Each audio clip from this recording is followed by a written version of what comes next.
everyone, welcome back to another episode of Simplifying Life with Kashira. I am thrilled to be speaking to our guest for today. He is a true powerhouse of positivity and kindness, Lee Oughton. Lee, it's such a pleasure to have you with us today. It's an absolute honour to be here, Kashira, and thank you so much for the invitation. I'm excited to share some words of wisdom with your amazing audience. The pleasure is all ours. We are so grateful that you took out time on a Friday and we're going to have this wonderful conversation. Lee, you are known as Kindness Crusader. When I went onto your LinkedIn profile, it just comes out as a highlight, Kindness Crusader. We would really love to hear more about it. That what got you onto this journey and what made you so passionate about spreading kindness and empowering positivity in the world? It will be my honour to share that. The Kindness Crusader moniker is very humbling. I've been blessed to be named the Kindness Crusader, and I also I've used that name too with my fellow Kindness Games alumni, as we call them. I call them Kindness Crusaders. So I've given them my name, but made them Crusaders. So they're like my little tribe now, which I'm super happy. Mm-hmm. So why kindness? Well, kindness really fits in well. You said about positivity. So I've always been all about positivity, showing up, helping people, empowering, inspiring, leading from the front. But kindness really came to fruition in September of 2020, when myself and Tim Wenzel co-founded the Kindness Games. Now, Tim was the original creator, and he just called me one day and said, Lee, I'm going through some dark times. Can you help me? And of course, because I'm a very generous and giving human being, I was like, well, I would love to help you. What do you have in mind?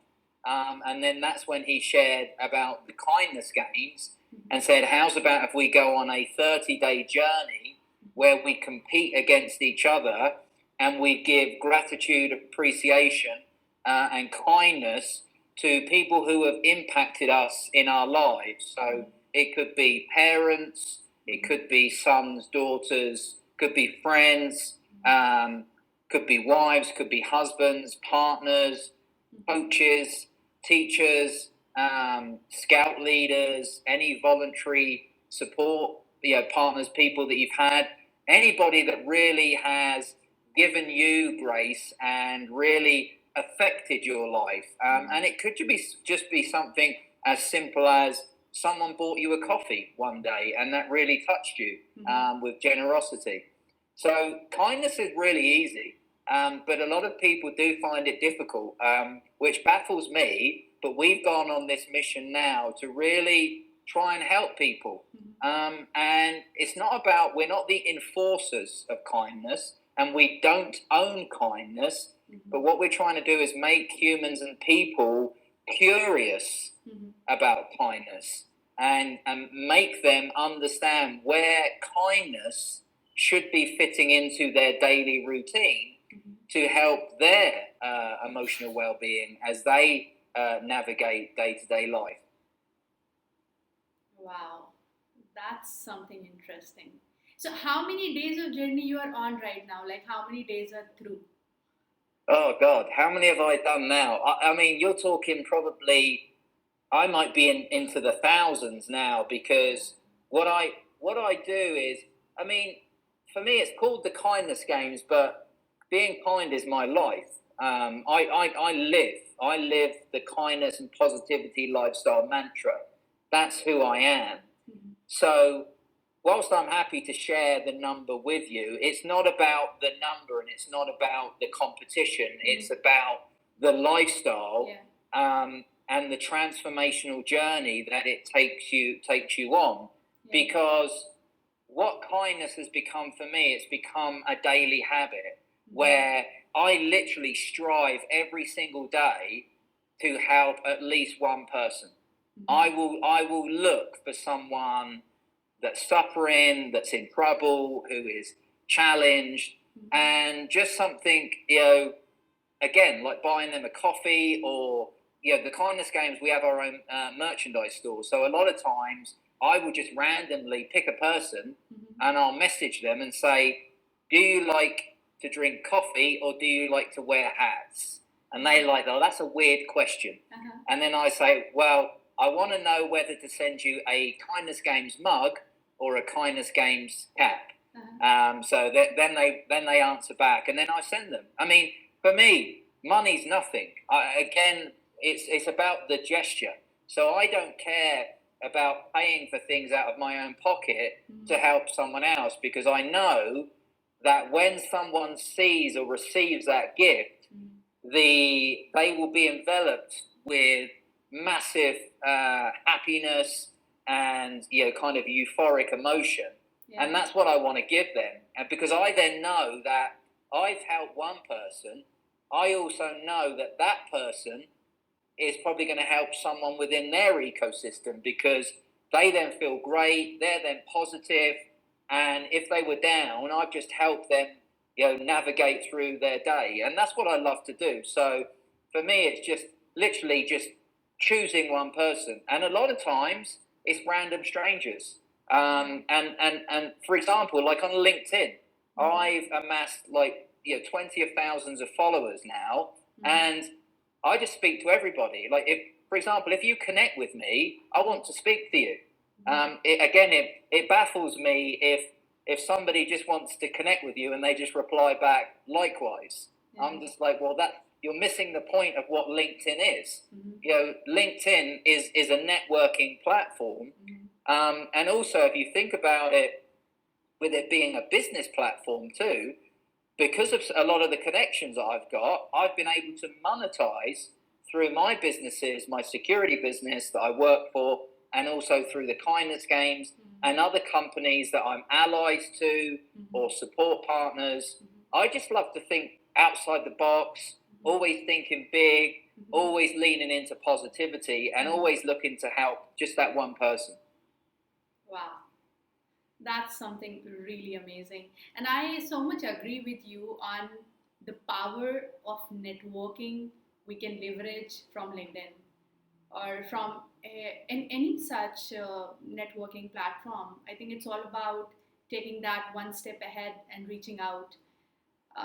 You may not get response from everybody all the time, but then it's like doing your bit and extending that hand, and you'll definitely come across somebody who's actually willing to go further in the networking, and you can have these interesting conversations with them. But I mean, that's the power of it, the interesting conversations, the powerful thought provocation that you can go on through a journey, and it can be transformational again by just meeting a random stranger. And I've done this when I went to a conference recently, and again I met one person. It was the first person that first time I'd met her, and she brought me to tears because she asked me about when I had my heart attack last September, and she basically said a lot of executives that are under stress feel alone. So she then asked me this question: did you feel alone? And it just struck me like a bullet. And it literally kind of nearly brought me to my knees.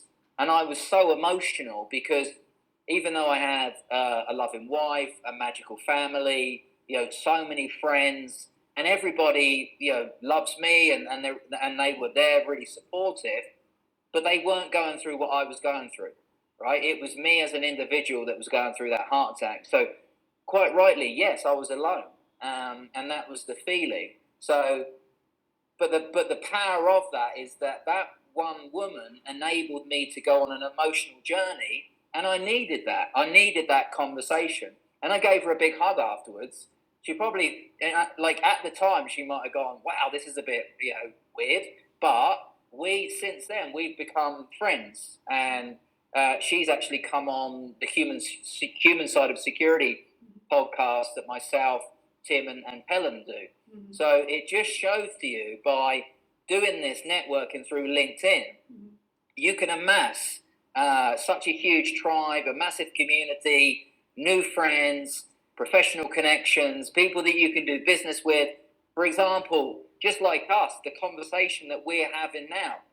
I'm in Mexico, you're in India, right? That's mind blowing, but that's where we can go now with working on the digital age.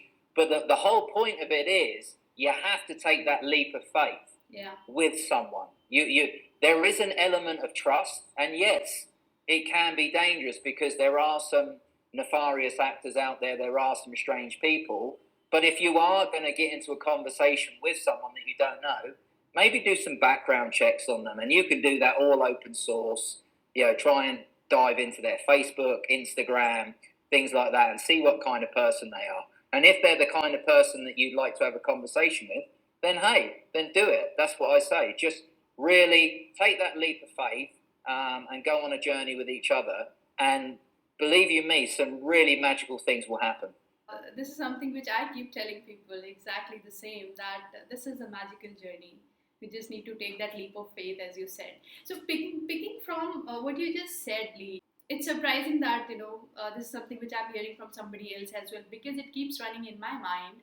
That can people be alone even after being in a group? As you said, you were surrounded by your wife, you were surrounded by your magical family, all your friends and everybody. I have seen from some of my very close friends who used to feel extremely lonely in spite of the fact that she had some amazing family people around, but her family could not really understand what is it that she was going wrong, what is it that she wasn't getting.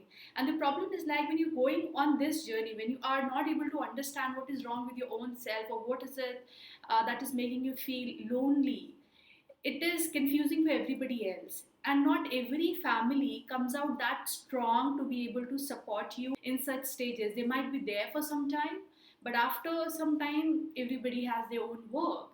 So basically, the responsibility to be back in our own sanity is on us.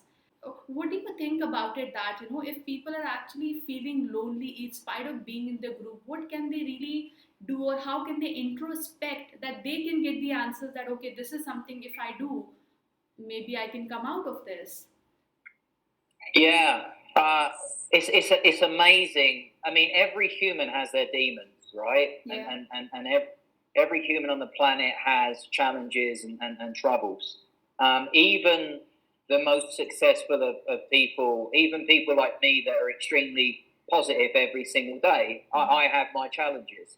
But what I have to do is I have to lean into myself, and if I'm having a bad moment, then I say to myself, right, what can I do now to get through this? Now, I mentioned to you earlier that I went for a 13-mile run this morning. Now, if I don't do exercise in a day, I get grumpy. I'm a bit of a Grinch, right? Because by doing that exercise, it gets all the chemicals in my body moving around, which then helps my brain. It activates all of my thoughts, my emotions are running wild. So that's one thing that I would recommend to anybody that's feeling lonely or alone. If you're in an environment, let's say you're in your apartment or in your house, get out of your apartment and your house. Get out in the big wide world. Start seeing what's out there and do the things that you love to do. So if there's something that you're really passionate about and it's outdoors, then go and do it outdoors. That being said, if it's something you're passionate about that you do indoors, do it. Try and find something, because not everybody loves to go out walking, loves to go out running. But I always encourage people to go out and have some fresh air, because if you keep yourself inside, then it feels like you're in a box, and it's the same. It's the same as if you're in a school or in an office. So me as a leader, if I don't want my teams in the office all the time, because I think it's counterproductive.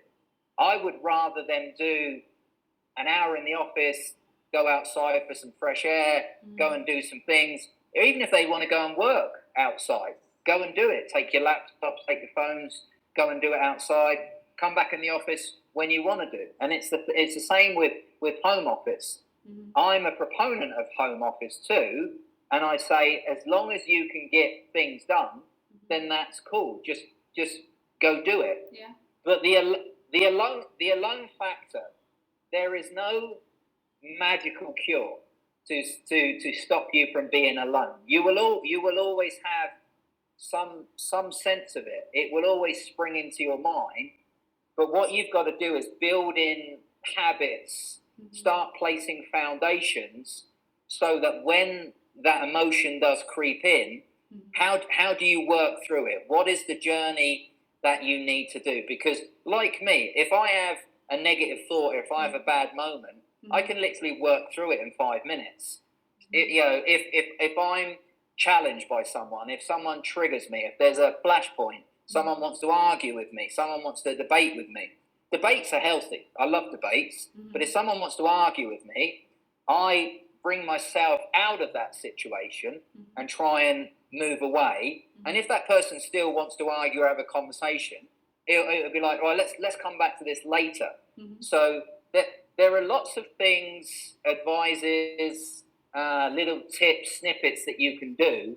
But again, it's about repetition and building good habits into your day to help you through those dark and challenging moments. Yeah. So maybe try to quantify things instead of just dwelling in the emotions, instead of dwelling in the thoughts which are coming at that moment. When you're having that thought, think about it. Pause, mm-hmm. take a breath, and think about why right now are you feeling alone? Yeah. What has triggered that emotion? And it could be something like, well, I'm actually stuck in my apartment. I haven't seen my family, or I haven't seen so and so. Okay, so if that is the root cause, guess what? You can cure that extremely quickly by either going and seeing that person, or picking the phone up, calling them, mm-hmm. sending them an email, looking on their Facebook and Instagram to see how they are, for example. These little things will help. Now, there's another thing. If you are a friend of a person that you know that suffers with mental health or feels alone or depression, you can help them by calling them once a day or once a week, or going to visit them as many times as you can to make sure that they're not alone. But some people don't like crowds. There are a lot of people that are introverts as well. So there are a lot of people that are different. So again, crowds to an introvert may overwhelm them, may bring on anxiety. So that may not work for them. So again, what I would do is, if you're feeling alone again and you're in a confined space, get out where you know that somewhere is peaceful and tranquil, right? Mm-hmm. like a lake or a garden or a big field or the woods, so that you can go and explore, and that nobody there will be there to trouble you, mm-hmm. and that you can have this own emotional positive journey yourself. So you really have to come out of the ambience you're in. A change does help a lot. It helps in shifting the state of mind, and then maybe you can start quantifying, ask right questions to yourself, and start actioning. But you know what? The most comforting thing which comes to people who are going through such situation is just sit in a corner and start crying, or just get into that sad moment. Because I think sometimes sadness also works as a comfort thing, because you don't want to take action, you don't want to go out, take a walk, you don't want to go out and sit near that lake. So I think sadness sometimes works as a comforting thing also to people, but again, not for a long time.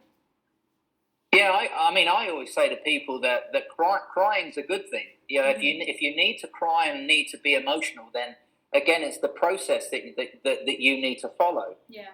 So I always say, don't stop someone from crying. If they need to cry and they need to spill their heart out to you, then you just be the vessel for them. You need to be the acute listener. Mm-hmm. You need to be the shoulder to cry on. So again, to help your friends, you need to be the communicator. And this is what I say to anybody that is feeling lonely, that is having these, anxiety or depression. Start speaking to people. Anybody. If you're not comfortable with talking to your family or friends, choose someone random, or start going to group therapy that can help you, because there's loads of voluntary organizations and groups out there that encourage people to come and speak. And the power of the word is just so powerful, right? And that's where, again, the magic can happen. Because even me, like, when I'm feeling sad, I just want to spill it out, right? I just want to talk to someone. And I will find someone, I don't care who it is, just to have that conversation, just so I know I can then reset myself, because I need it. I need to get it, to follow that process and get out the other side. So that's why I always encourage people, talk. Families, talk. If you're a mother and you identify that one of your children is looking like they're having troubles, try and talk to them. They may not want to talk to you at first, right? But at least you've provoked the conversation. It then gets the other party thinking, should I talk? Do I want to talk? And then they start asking the inquisitive questions. That's great, because you're triggering things and you're trying to get them to move forward through the process. So it's always being that supportive aid to help others. And alongside, though, talking is something which does magic, like anything. In case if somebody is not able to find that person to talk to, or you're not interested in sharing, or you're not able to trust that other person in sharing your feelings, there's one more thing which I try in my life is, when I'm too confused or going towards little that sad mood, I open my notepad and I start jotting down my emotions as it is I'm feeling. Exactly. It could be confusing, it could be way too confusing, or in starting you may not know in what direction you're going.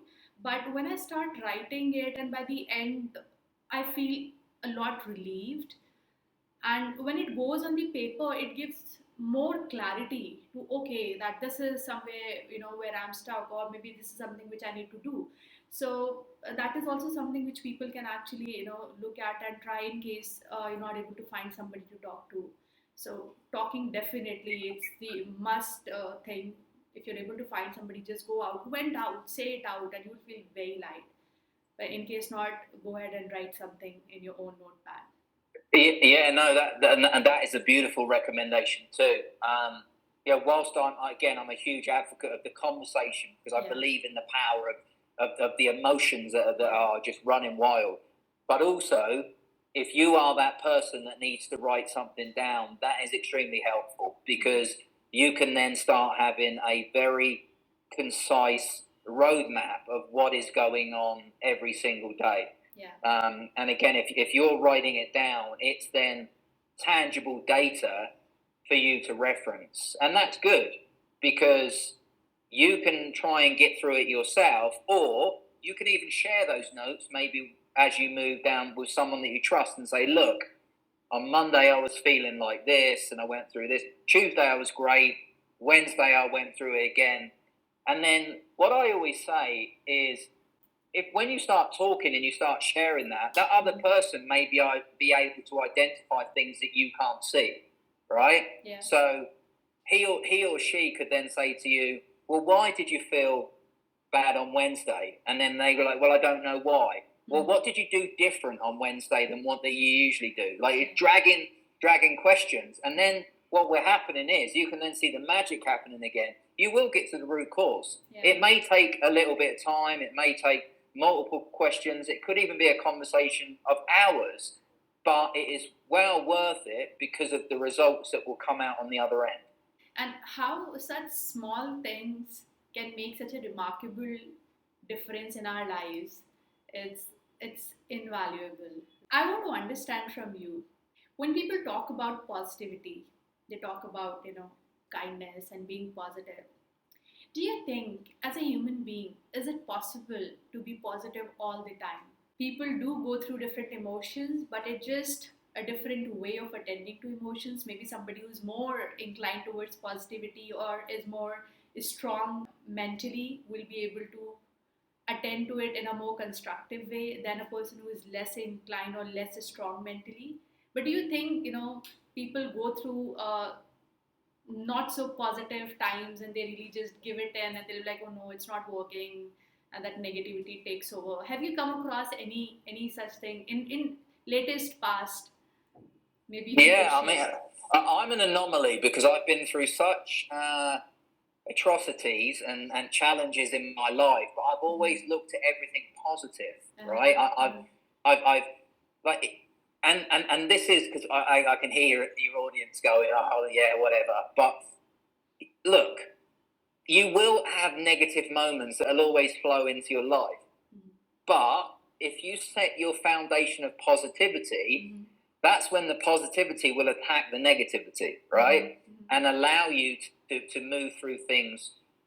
It takes a lot of training, right? It takes a lot of mind power to work through it. And yes, I have bad days, but I allow myself to have that bad day, right? So I'm still being positive to myself by saying, hey, it's acceptable for you to feel like, this on this day. You can have a pass today.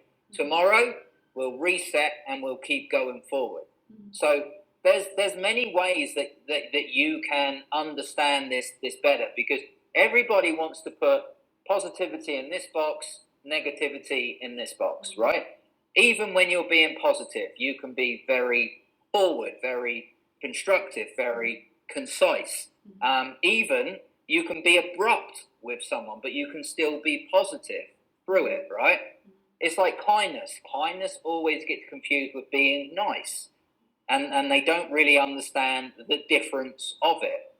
Being kind is not the same as being nice. I can help you. So if you're, let's say, if you're not being a good person, Kashira, and you're doing some bad things to someone, I can still be kind by calling you out, right? And saying, hey, Kashira, don't do that. You shouldn't be doing that. And these are the reasons why. It's not good for you. It's not good for that person, right? Even though I'm calling you out in a way, I'm not being negative. I'm trying to walk you through it directly through positivity and saying, hey, if you keep doing those things, these are the ramifications. You're going to hurt yourself, and more so, you're hurting that person that you're being hateful to or negative towards, etc. So, whilst this is probably the best way to put it. Positivity takes a lot of work, takes a lot of training every single day for you to be able to turn up every single day with the best version of you. Now, don't be so naive to think you're not going to have bad days, you're not going to have challenges, you're not going to have dark thoughts, because you are. But the good thing is, if you're setting yourself up to be positive every day, you've got that to lean into, right? You've got that. It's like your crutch.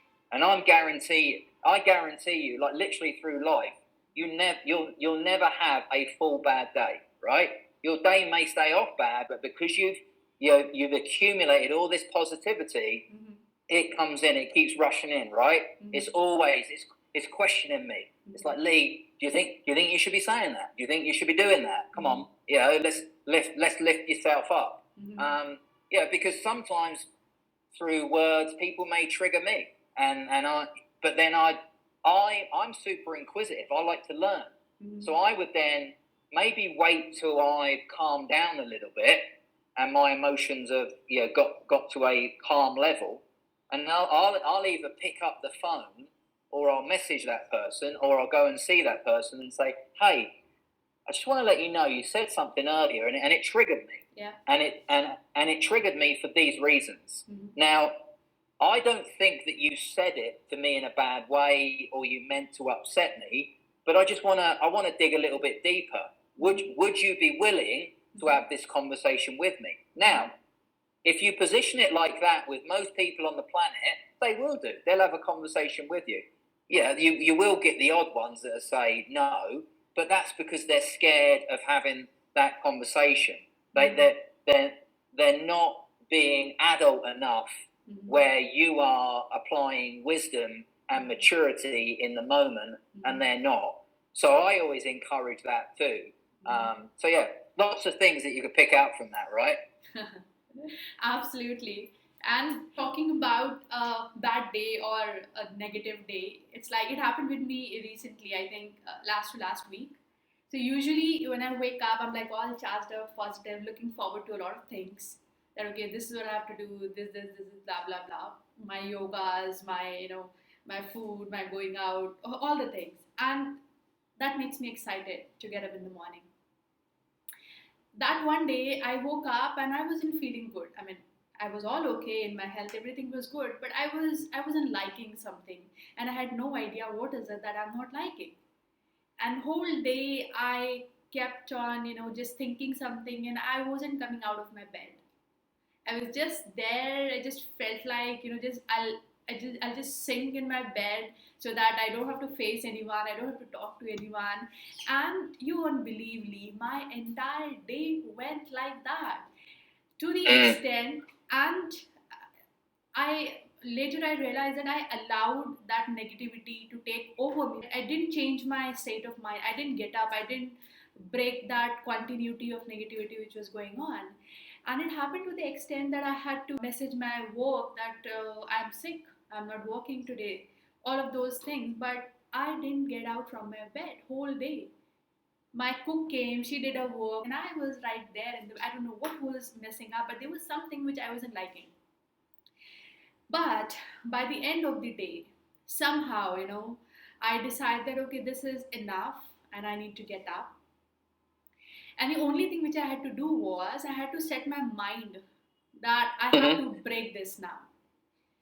And I didn't know how, what, and all those blah blah thing. I didn't think about any such thing. I just got up and I was like, okay, I'll just go ahead and do this thing. So I just got up, washed my face, and I went out. So that thing that changed the state of mind, broke that negativity which was all around me the entire day.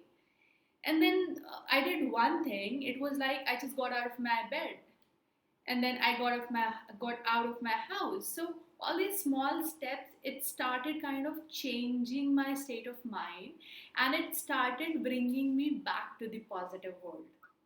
Yeah, that's what I said to you earlier about changing your environment, and, Yes. and that's what you did with simple steps. Yeah. Yeah, look, there's a great book out there by Admiral McRaven, Make Your Bed, and it's only a small book. You can read it, probably in an hour or a couple of hours, but it will showcase in there how to encourage you to apply small habits every day. And then there's another book out there called Atomic Habits, which is very similar too. And these are the things, and even the simplistic thing of making your bed every single day. So literally, you get out of your bed, you make it straight away. Mm-hmm. That has already started with a positive action, right?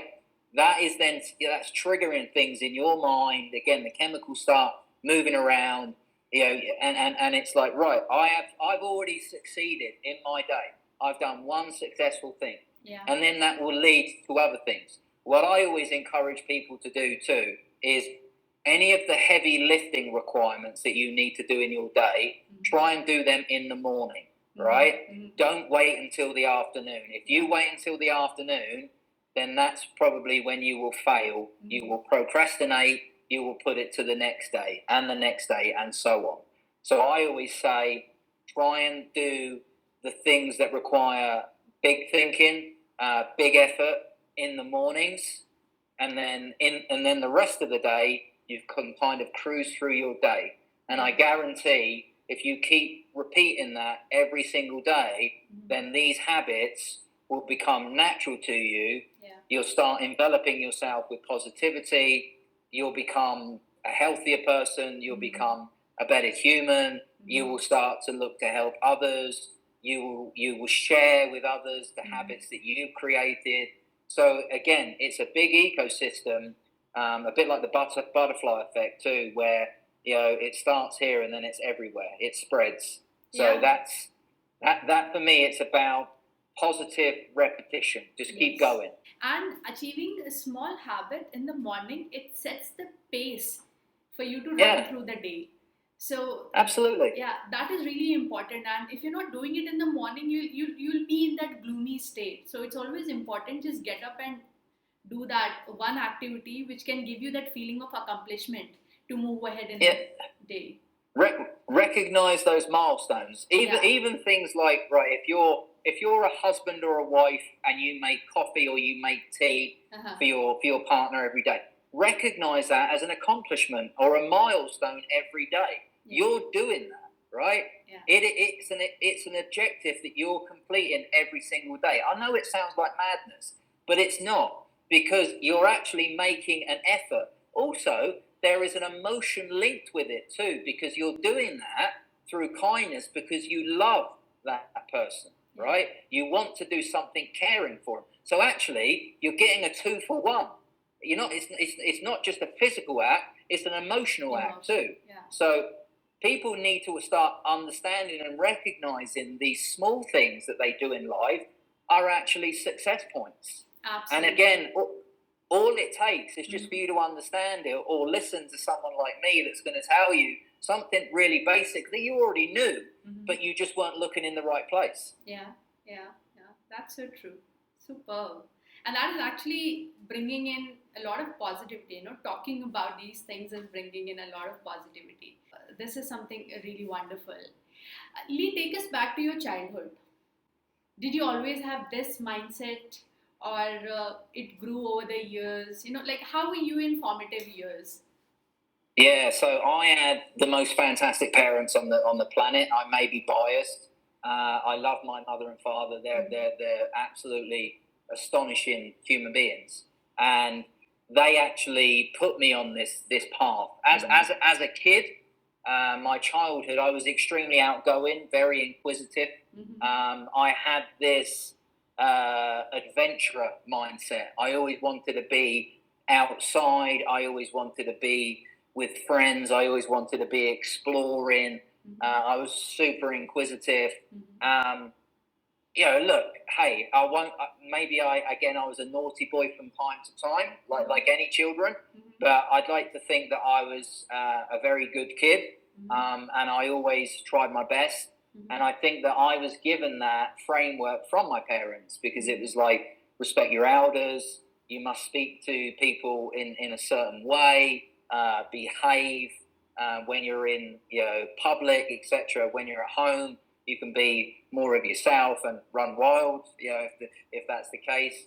So I think because my parents fostered that culture at such a young age, positivity was ingrained in me from literally from day one.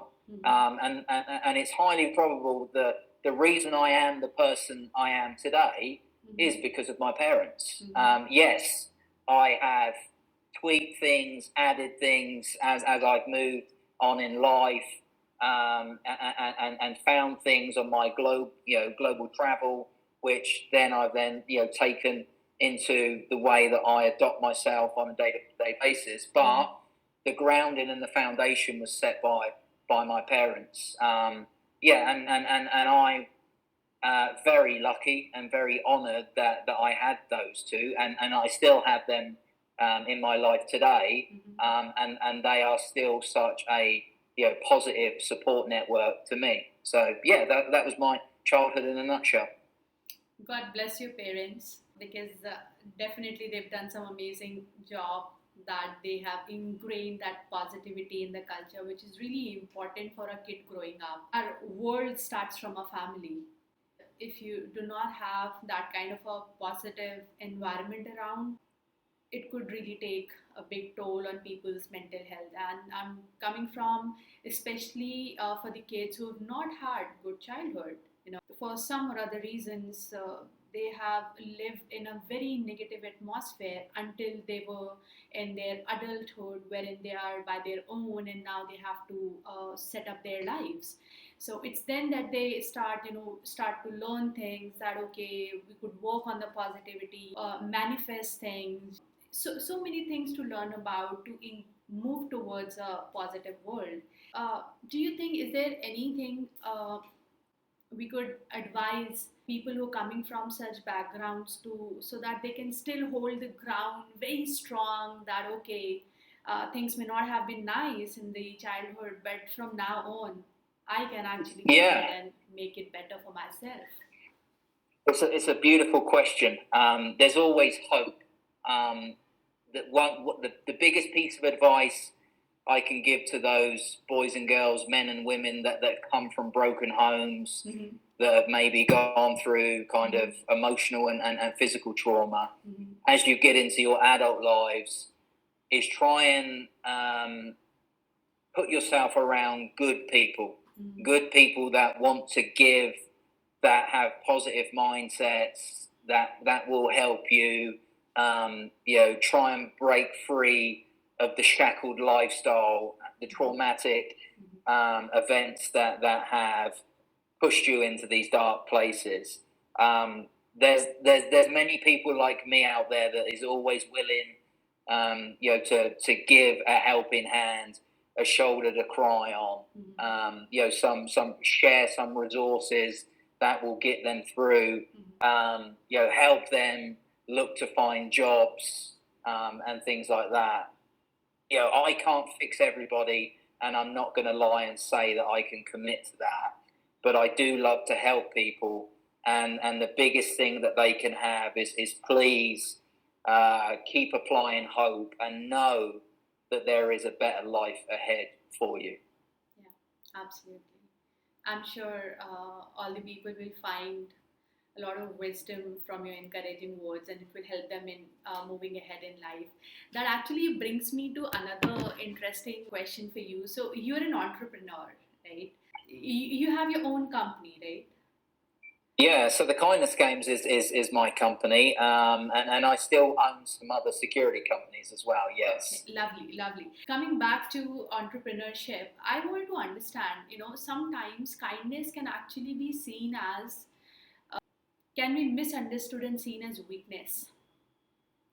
Mm-hmm. And especially at the business level, in the business world, what do you think, that how can people overcome these misconceptions and move ahead and still be Well, kind to one another?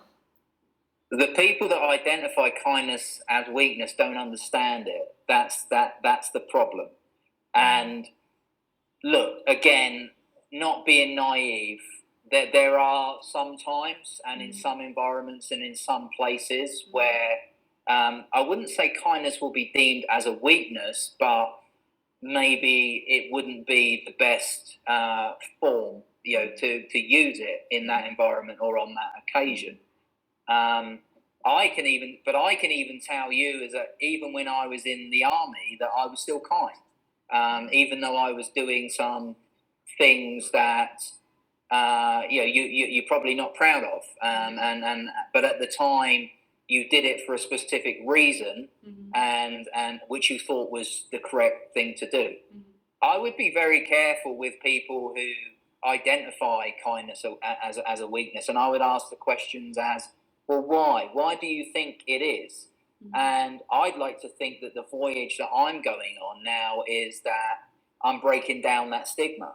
I'm showing people, right, and again, not just me, through all the other people that are in the Kindness Games that have taken the voyage with us when we released the book in September, because we've got a book coming out. People will be able to read about the power of kindness, and also where it sits within the business forum. So I don't. I always laugh when I hear it, to be honest. But I ask the question to that person that asks me it in a very respectful way. Not here specifically, but if someone asks me it, on another occasion. But for me, kindness should be everywhere in the world, and we should be willing to think about it or understand where it sits in that specific day or at that specific point, and how it can benefit and enable us. So to all those doubters out there, why don't you give me a call? because I would love to walk you through and show to you that it's not a weakness. Even if you deem it as a weakness, I will still help you find a way that it is positive enforcement within whatever you're doing. Can we say it like this? To take care of each other's sentiments, emotions, respect each other, have that level of generosity for each other. At the same time, be wise enough to make sure that you're not being taken advantage of. 100%. Yeah, because if you allow that thing to happen, you won't be able to hold that ground of kindness for long. And I'm saying it from a very practical observation of mine, because I've gone through such situations a lot in my life. Because I also believe in showing love, empathy, kindness to people, but people try and take advantage, and they start asking and expecting a lot from you, which you may not want to do for others, or which you think that, okay, this is beyond my boundaries, and this is something I would not like to engage in. So I think it's really important for people to know that yes, you need to be kind. We need to make a better world for us, for generations to come in. At the same time, you're absolutely good enough to draw that line and tell people that, okay, this is not okay, or this is something I'm not open for doing. And you'll not be bad when you'll say that. Yeah, and that goes back to what I was saying earlier. Even when you're direct or you're forceful with someone, Yeah. when you are reacting like what you've just said, when someone steps over that line, you're still being kind though with the way that you're responding back, right? Yeah. Because you're doing it in a very respectful way, Exactly. right? Yeah. You're not losing your cool. You're just saying to them, hey, look, enough's enough. I am this kind, caring, respectful person, but what you've just done to me there is X, Y, and Z. Now, if that person is a good person, because of what you're doing, it's actually a kind gesture, right? Because you're then helping that other person not to offend in that manner again, or you're helping that person recognize, there's a threshold.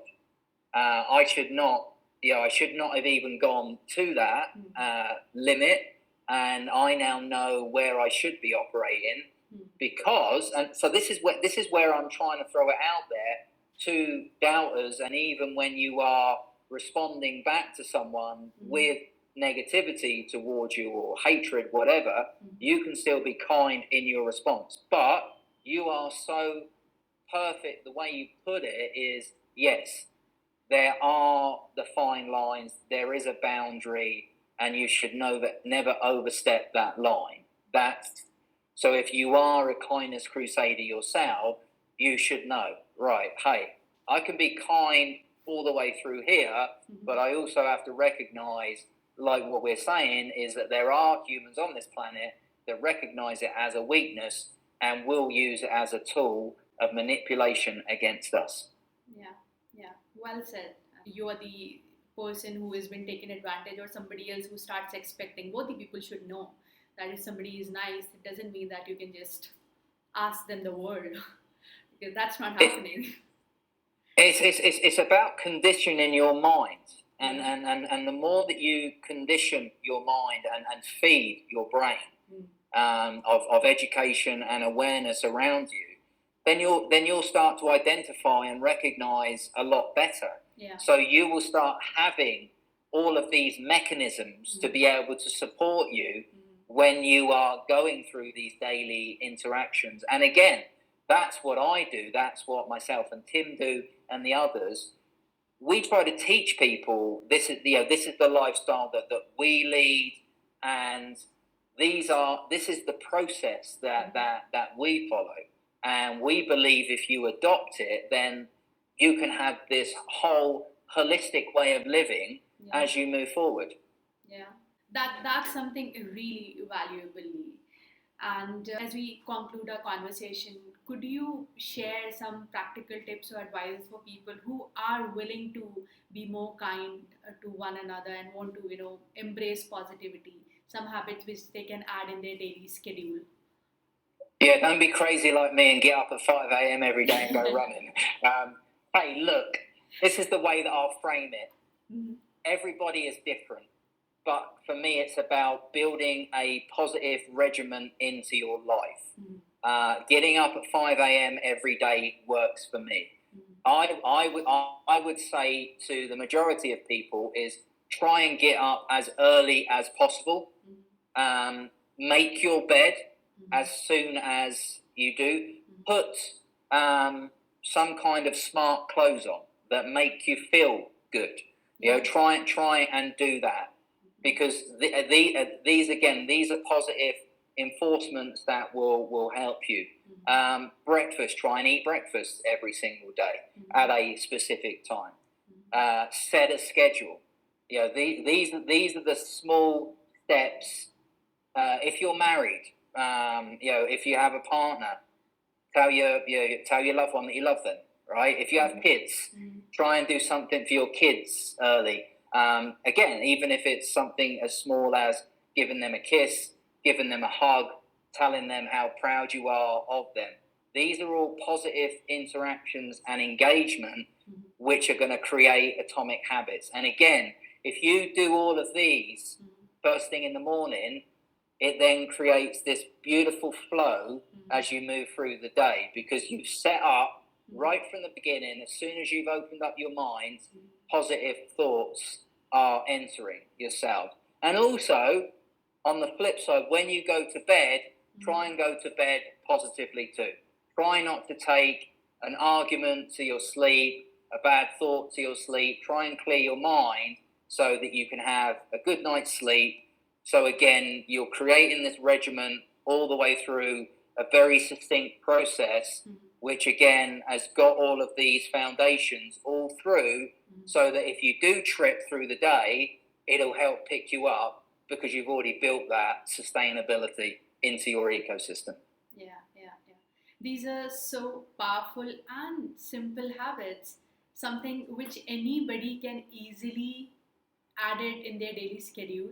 Though I'm very scared of waking up at 5 a.m. because I am not I am not a person who can wake up at 5 a.m. But so we could actually, adjust it according to our schedule. Somebody's working late in the night, they can adjust it in their schedules and wake up and make sure the first thing you do in the morning is something which sets up your day in a positive direction, as Lee said. So this is something really wonderful. Thank you so much for sharing such insightful and valuable advices. I'm sure people are going to take away a lot lovely advices from our conversations today. And as we say, kindness is not a one-time gesture. It's a lifestyle. This is something which has a lasting impact for your own self, for the world at large. So yeah, let's take Lee's example at heart and start to make difference, and keep being kind to one another, because kindness matters. Yeah. It does. Thank you so much, Kashira. I couldn't have put it better myself.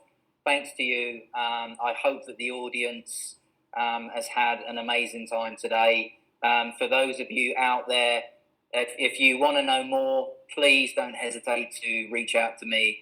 I'd love to continue the conversation. So thanks, everybody, and wishing everyone a fabulous weekend.